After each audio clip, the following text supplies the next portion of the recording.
The Premier League Gambling Podcast on the Sports Gambling Podcast Network is brought to you by Edge Boost. Edge Boost enables you to double your bet with no interest. Go to sportsgamblingpodcast.com/edge to get started today.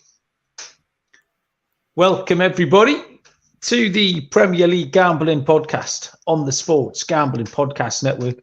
My name is Malcolm Bamford, coming to you from Newcastle upon Tyne in the northeast of England. Today is Tuesday, May the 30th. We are here to have a little look back at the last day of the Premier League on Sunday. And we've got a couple of cup finals to cover. We've got the Europa League final on Wednesday. And we have the FA Cup final on Saturday afternoon. Joining me for a little turbo show tonight is Mr. Barry Penaluna. Bazza, what's happening? Evening, Malcolm. You all right? I'm all right, yeah. We're a bit late tonight, Baz. You've had you like a bit of drama lately, Baz. Give us a little brief précis of what's happened tonight. I've been coaching the under 13 girls team. Me and my mate doing the coaching. A group of reprobates turned up, stole one of our footballs. We reclaimed said football, and then they all kicked off saying we'd assaulted them and all of this lot. Turned up with parents getting aggressive, wanting to fight us and everything. So we had to commandeer the help of the local rugby team who were training near us until the police turned up, and dispersed everyone, and it all calmed down. All very, very silly over a football. But yeah, we were a little bit outnumbered. There was two of us and about 12 of these angry mob accusing us of all sorts, when all that had happened is they'd stole a football from us and we took it back. So lots of silliness, lots of unnecessary drama that I could easily have done without tonight. But yeah. I like the fact you enlisted the help of the big boys. That's always the way to do it. Like, yeah, I'd sent there was basically two coaches and two young girls left at this point, clearing up. So I told the two youngins, I said, look, go and get a few of the rugby lads down to help out here. We're a little bit outnumbered. And 6 massive rugby blokes turned up, like just down. And just went, what's going on here? And suddenly everything calmed down a little bit. But it helped. You must be very intimidating, Baz. I was stood there with one of the steel poles from my pop-up goals. Oh, nice. Armed and ready. If anyone had thrown a punch, I had a pole ready to go. Like, excellent. Yeah, nice bit of drama there. Yeah, Serial was wondering why we were late, so. Is that good enough for you, Serial? He's accepted. He's accepted the apology. He's accepted the apology for a bit of late night scrapping. That's Broken Britain for you, everyone. Broken Britain live and well in the sleepy surrounds of Bingham in Nottinghamshire. Middle class town as well, Bingham. You know, middle class town. Well, apparently, it sounds like the Northerners are bringing the area down. Baz, bang goes the neighbourhood, as they say. So yeah, 48 hours ago, the Premier League last day of the season. It was quite good fun, Baz, without ever really getting very exciting. There was loads and loads of goals, which was good because we'd thrown out loads of systems, we'd thrown out a million picks. Everyone on the Discord was all over everything. Like one of the big bets was all the teams to score, all 20 teams to score. And I think we were 12 of them had scored by half time. There was over 1.5 first half goals landing. So there was loads of stuff going on without it ever really getting, like, I never had a proper big sweat on a bet. And I never had a proper big sweat on, like, Everton going down, which was what we were hoping for. I mean, Leicester got in front for about half an hour. It was half an hour in the middle of the day when Leicester were winning and Everton weren't. And that really was it, Baz. So it was good fun. I enjoyed it. I went to the pub. I drank all sorts of things and enjoyed it, but it wasn't quite the grandstand finish that everyone was hoping for. Yeah, I mean, it was what we expected in terms of there would be some silly scores. We said there's always a team scores 5. Yeah. And sure enough, Arsenal scored 5. I thought it was going to be Southampton at one point. I thought nobody was tipping there. Yeah. Last on the list, isn't it? I mean, my prediction on that was Spurs at 25-1 to hit 5 goals. They scored 4. So we had Spurs scored 4, Liverpool and Southampton both hit 4, and Arsenal got a 5. So there was plenty of silliness with it. You know, a 4-4 result. At any other stage in the season, that 4-4 doesn't happen. But final day madness, that's the sort of thing that can happen. I think I was a whisker away on things. I had goal scorer treble, Salah, Kane and Watkins. Kane and Watkins come in early. Liverpool score 4. Salah doesn't get any of them. I mean, what are your chances? And the first half treble I put out, missed by a goal. The Leicester game was 1-0. One more goal there would have seen that hit. So I was close on a few things. One thing that did pay off for me was the goal scorer stuff. We'll come to the games, but goal scorers were gold, really. Take Salah out of the equation. You had Kane, Watkins, Firmino we put out there. There was loads. There wasn't a Jota and Gakpo, so we'd said Liverpool strikers would get in amongst them. Mitrovic got on the score sheet. So all the regular names that we put out all season were there. Mitrovic didn't score. Salah was the only one. Didn't he score the first goal? No, it was Kenny Tetty. Whatever his name is. Mitrovic, yeah, you're right. Mitrovic missed the pen, man, didn't he? Mitrovic missed the penalty that cost us. Again. Yeah, I wasn't going to go game by game, Baz, just because we're a bit short of time. But that's a shame. See, my individual picks did okay. Yeah, I'm quite happy not to go game by game, but I think I had a quick flick through what I put out. Certainly in the Newcastle game, I put Elliot Anderson 1 shot on goal, 1 shot on target, came in at 11-8. I put Kane out as my pick for the Spurs game, scorer, tick, and put him out for a couple of shots on target, and that hit again. Firmino was my pick in the Liverpool game. That was as inevitable as anything, wasn't it? I feel like I hit quite a few things, even the Man United game, over 1.5 first half goals. So I thought there was plenty there. It was just the fancy stuff that I couldn't get on the end of, and that's what we were all hoping for on the final day, was some of those fancy things to come in. But I mean, you had a few systems, didn't you? I mean, there must have been. Yeah, I've got most of it written down here. I feel like we danced around everything, because I know Patrick, for example, sent us a message on Twitter with a list of bets that he cashed, and with about 9 on there. And I'm sitting here thinking, I didn't really get that many. I put on 27 bets in the morning. Not tons of money. I bet like 165 quid. Spread around 27 different. I had no idea what I'd bet while I was watching it during the afternoon. I was just sort of continually refreshing my balance to see what ended up. And I ended up with 106. So I lost like a little bit. But it was things like I went up the lads on Crystal Palace for some reason on the goals, and Forest. That finished 1-1. But if you'd taken another game, we said about a ladder game, and Southampton Liverpool was that ladder game. So my picks were 3 for 10, so it returned about 7 units from my 10. Fulham missing a penalty at 1-0 up. That would have cashed for me with the. I think they probably got on to win the game anyway, but it would have been an automatic cash on the Bet365 2 goals, which is what I was using. That was at 6-1. Forest couldn't hang on to their lead.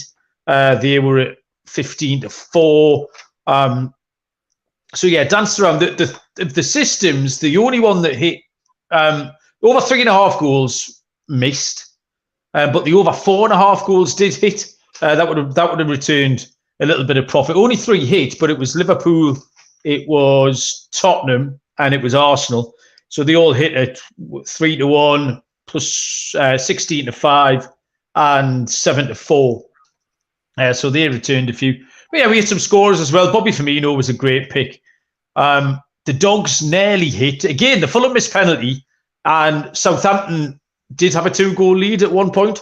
So that did pay out at 7-1. So, like I said, I feel like we were dancing all around it, Baz, without actually hitting anything. But it wasn't a terrible day. And there were certainly enough winners and enough sort of well-handicapped or well-thought-out systems to give you something there if you were good enough to land on the right side. Yeah, one thing I did get, Malcolm, was EFL playoff stuff. Oh, yeah, you did, yeah. Out there. So, yeah, went for Luton in the first one, Carlisle to beat Stockport, and Sheffield was the last one. So I hit the treble, 9-2 plus 450 for all 3 of those to go through, qualify, promoted as you were. I mean, Christ.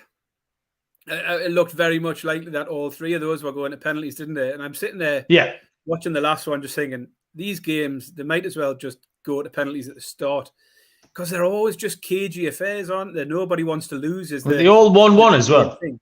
Oh, sorry, Ben. Yesterday was 0-0. Yeah, it was 0-0 yesterday, wasn't it? So, yeah, very cagey affairs. And what have you. There's a lot at stake for these teams, isn't there? But Sheffield avoided the penalty shootout, and cashed the treble. So that was a nice play for me. So I'll tell you what, we'll crack on. I'll tell you first about Edge Boost.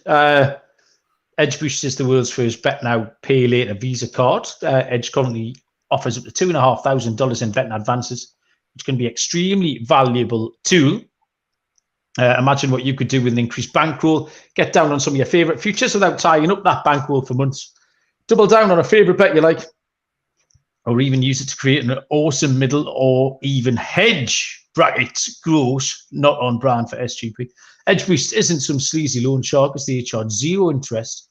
Do you know of a way you can access more money to place on your favourite bets without paying any interest? Support SGPN and grow your bankroll by going to sportsgamblingpodcast.com/edge to sign up.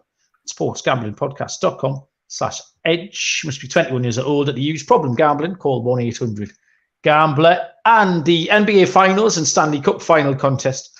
2 more free contests for the Stanley Cup and NBA Finals. Enter exclusively on the SGPN app. Series props and game props for a $100 SGPN gift card up for grabs. Download the SGPN app and enter today. So the relegation teams, Baz, it ended up Southampton. We knew Leicester and Leeds joined them. Did you have any thoughts on those 3 going down? Exactly the same as we thought last week when Leicester didn't have a go against Newcastle. I just thought it was stupid because we go and win on Sunday, but it means nothing because it's not in their hands. And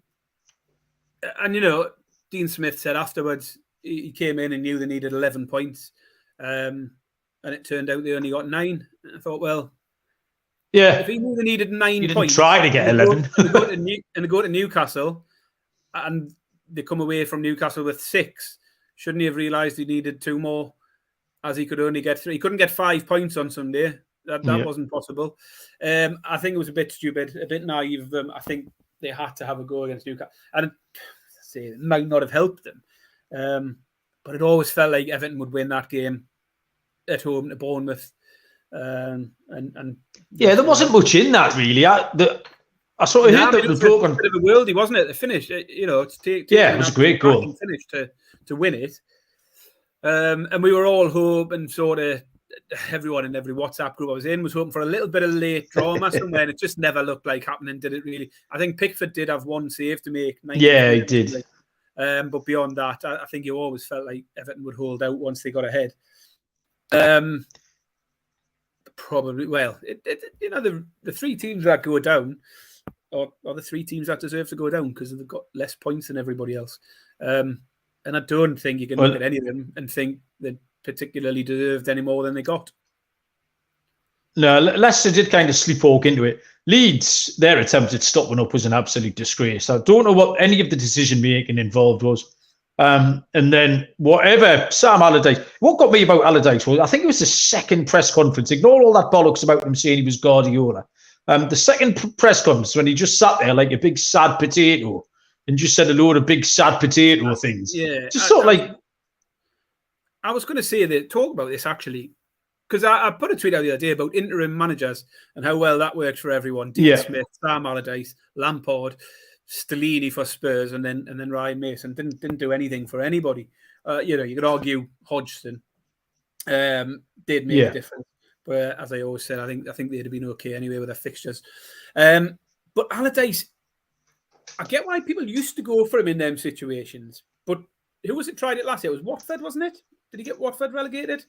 I can't remember. West Brom, got relegated. So he failed in his last attempt at saving someone.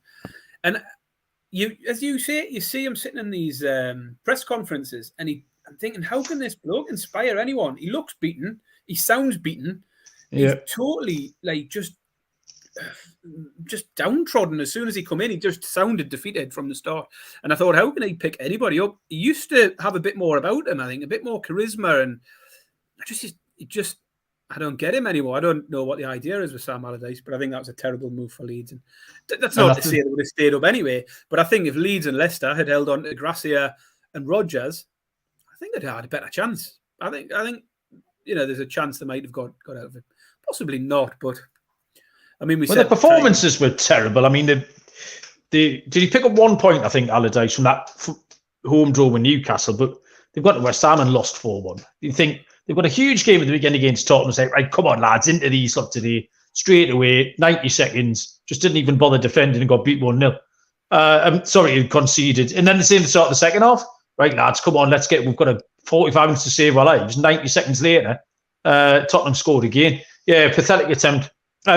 The other thing on the back of that, Baz, was if you see the list of and I know it's kind of historical names, it doesn't mean anything, but the Championship looks incredibly strong. Like, it's almost like minus the sort of the top 4 or 5. They're just like all Premier League teams in there. Like, they're just name after name after name.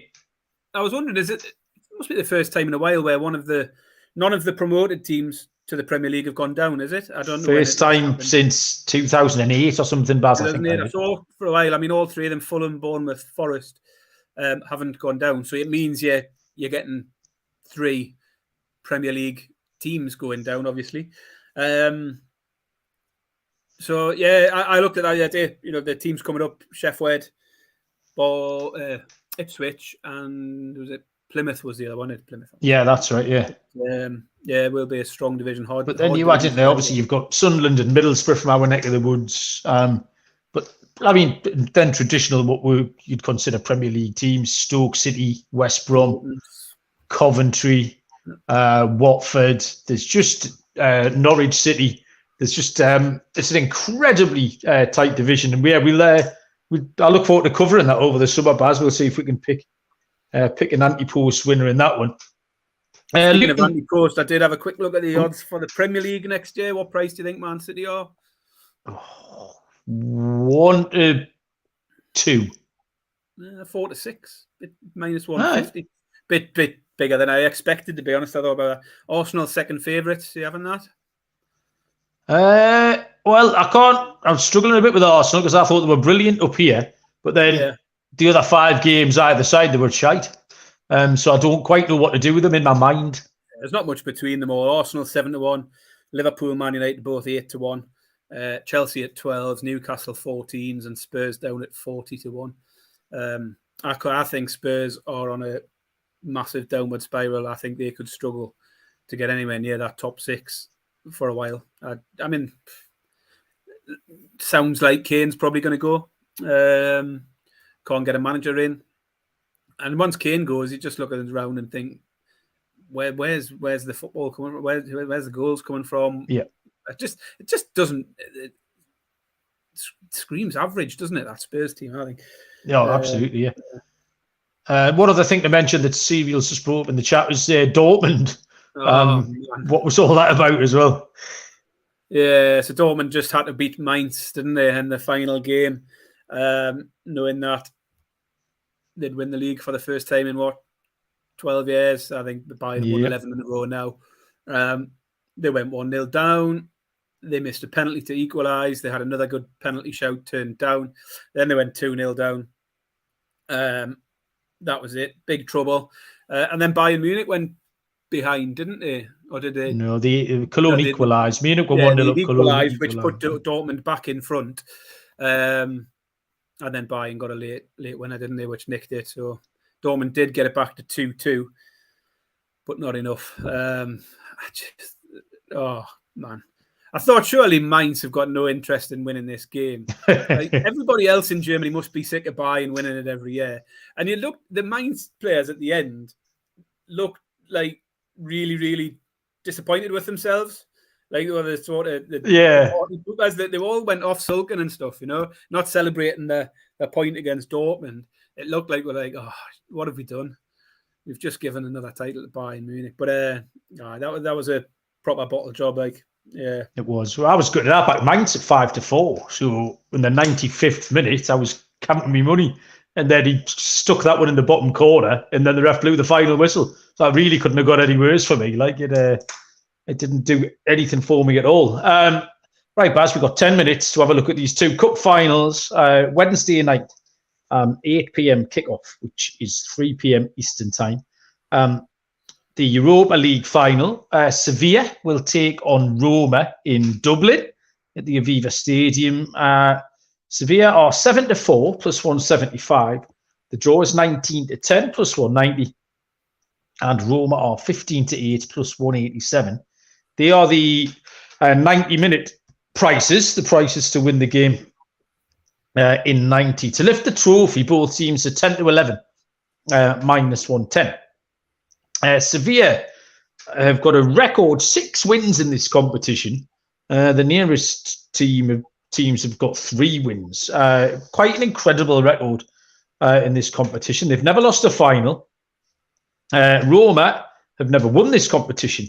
The Roma manager, Jose Mourinho, has a ridiculous record of 11 wins in 13 finals since 2003.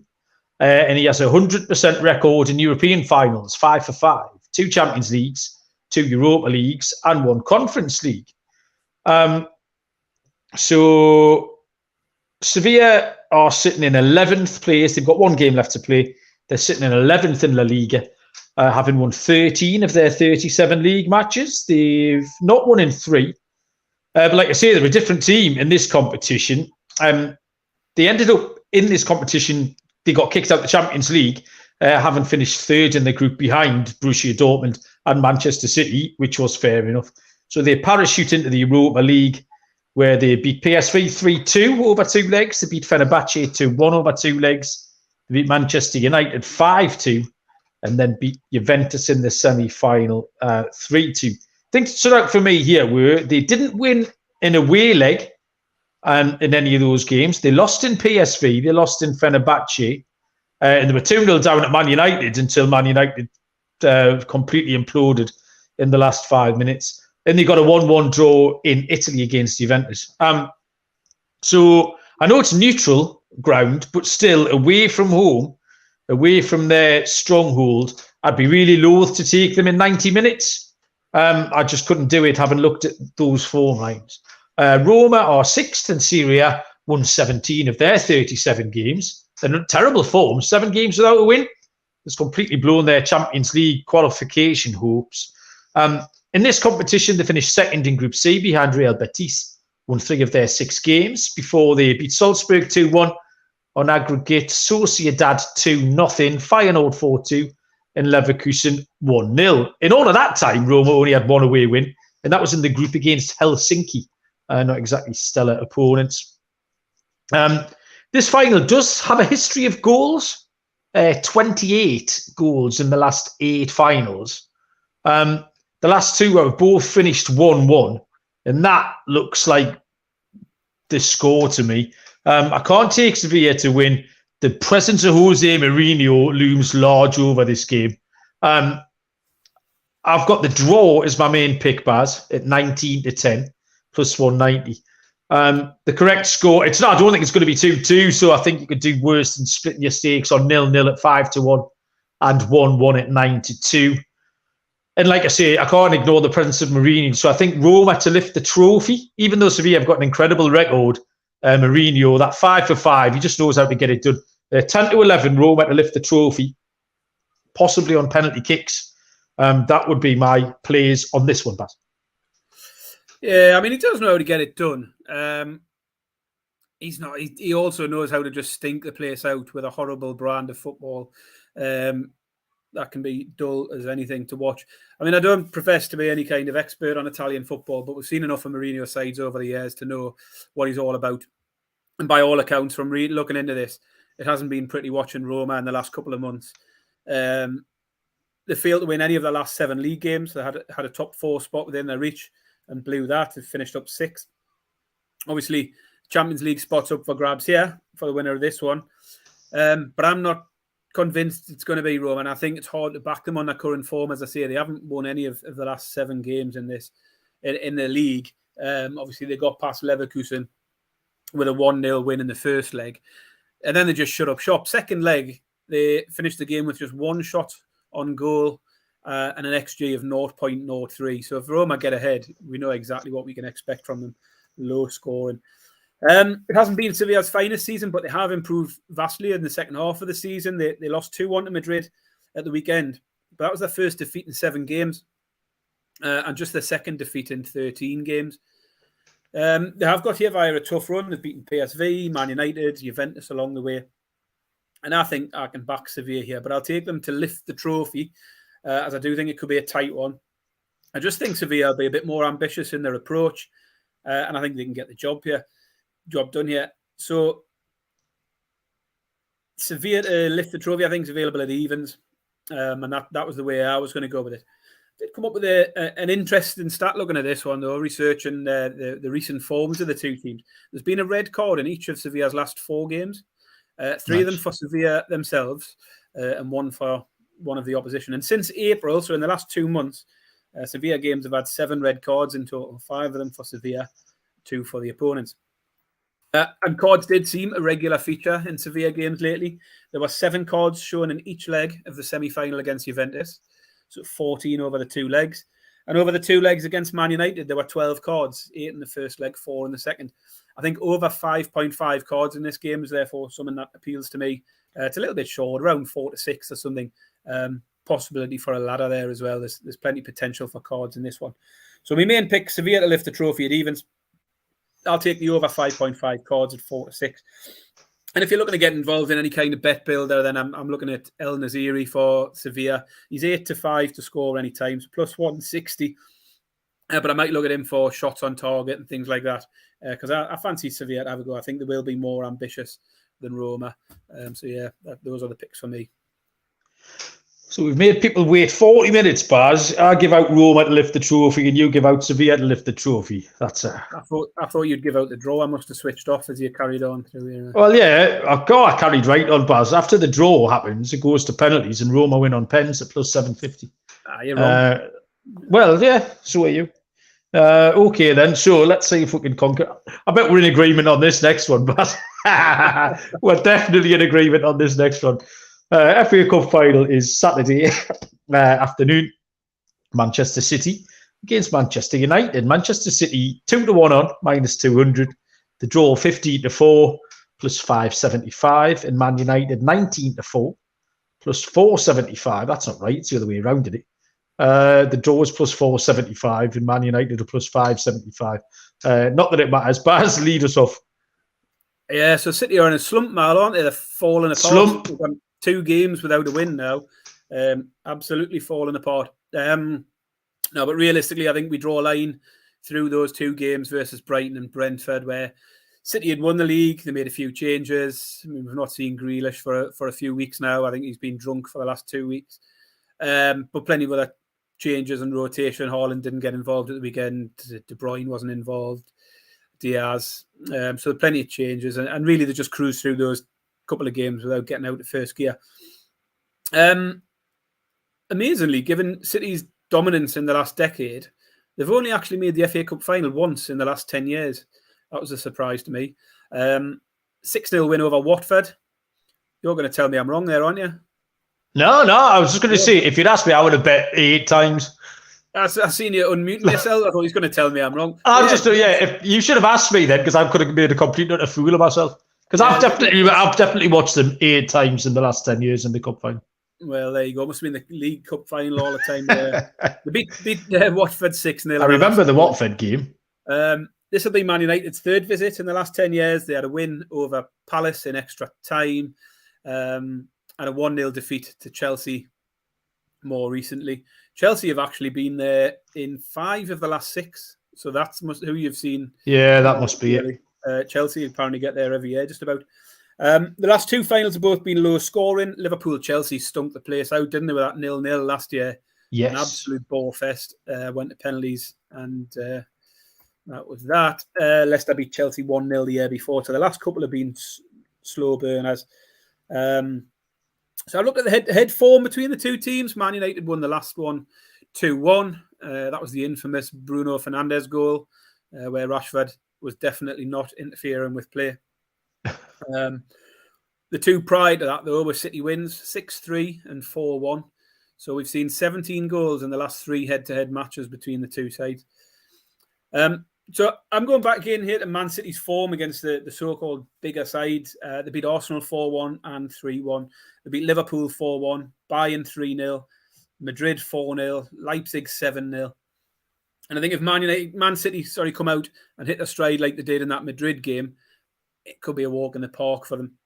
Now I'm not quite writing off Man United. I know people will point to their recent good form and defensive improvements. They have won 4 in a row in the league. But it has all come off the back of a really, really sort of solid displays at home. Old Trafford has become a bit of a fortress this season. And 3 of those last 4 games were all at Old Trafford. Away from Old Trafford, their form in recent months is just average. They've actually only won 1 of their last 6 in all competitions away from Old Trafford. How many times can I say Old Trafford in one? Yeah, keep going. I'm enjoying it. Too many times. So, yeah, in the last 3 months, away from home, Old Trafford, they've lost to Liverpool, Newcastle, Sevilla, Brighton, West Ham. Their 2 wins at home have come against Bournemouth and Forest. They're the only 2 sides they've beaten in the league anyway. Sorry, they did beat Betis in Europe. Now, I know it's strictly not an away game. It's a neutral venue. But I just think the home is their sanctuary at the moment for Man United. I know they've already won a cup here at Wembley this season. They were deserved winners against Newcastle, but there wasn't too much between the sides on that day. And they hit Newcastle at the worst point in the season for us. And I think they need a much better performance if they're going to get a positive outcome from this one. So I can't see past Man City, and I'm confident enough to take them in a handicap. I know Man United games have been tighter lately and low scoring. I think they'd love that to be the case here, so they've got a chance. But I think if City can get on the score sheet early, could open up from there. And I think City to win by 2 or 3 here. But the pick for me will be City minus 1.5 on the handicap at 5-4 plus 125. Yeah, I think I was quite happy handicapping this without even looking at any numbers. I did because I'm a pro, but it was a fairly brief handicap. I think City are the far superior team. They will go all out here to try and mull Man United if possible. I did look at the head-to-heads, Baz, and yeah, that 2-1 Man United win came in controversial circumstances. It also came at the height of that little mini run that Manchester United had in January and February. That 2-1 win was the last of 5 wins in a row that they had. But they were getting beat before that ridiculous goal. Before that, City beat them 6-3. City were 6-1 up until the 84th minute. Manchester United got a couple of garbage time goals in that. Yeah, I think City will absolutely stuff them. My bets here, Baz, are it's the Asian handicap like you, but let's get up the ladder, I think.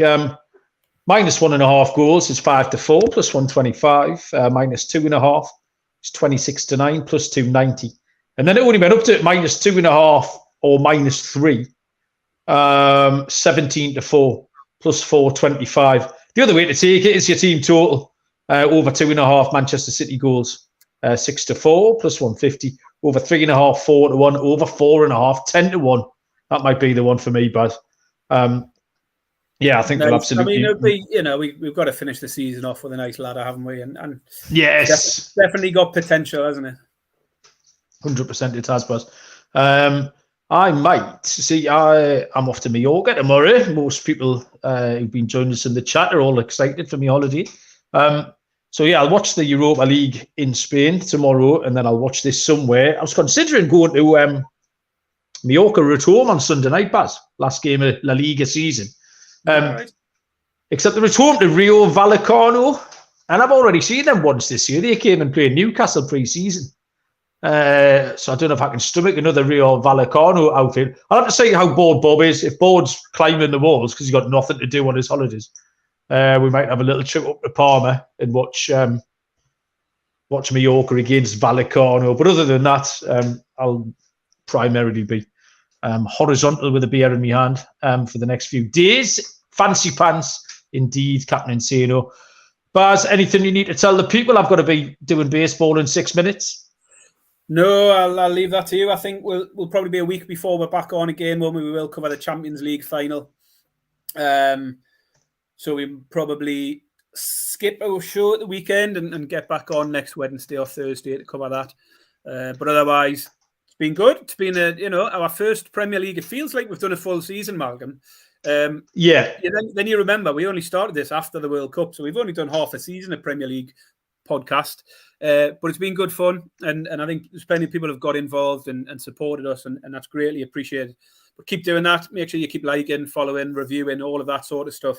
And we'll have loads more. We'll keep going over the summer, and we'll hit the ground running from August, September when the Premier League starts up again. Yeah, it feels a bit weird not having like a futures sort of wrap show to do like we did on the World Cup.